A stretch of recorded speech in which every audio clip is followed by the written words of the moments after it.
ગુજરાતના પાટનગર ગાંધીનગરથી 15 કિલોમીટર દૂર આવેલ રૂપાલ ગામમાં માં જગતજનની વરદાયની માતાનું અતિ પ્રાચીન મંદિર આવેલ છે. માં વરદાયની એટલે નવદુર્ગાનું બીજું સ્વરૂપ માં બ્રહ્મચારીણી.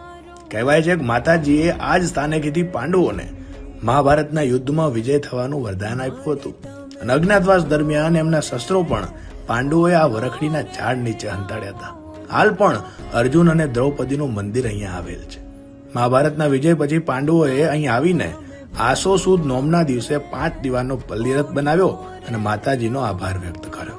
તે સમયથી આ પલ્લી યાત્રા અહીંયા નીકળે છે. આ પલ્લી યાત્રામાં હજારો મણ ઘીનો મહાભિષેક કરવામાં આવે છે, જેનો લાવો લેવા દેશ વિદેશથી ભક્તો આવે છે. આ વર્ષે 30/9/2025 ના દિવસે પલ્લી યાત્રા યોજાવાની છે. તો આપ પણ આ પ્રસંગે પધારો અને માતાજીના આશીર્વાદ મેળવો. જય મા વરદાયની.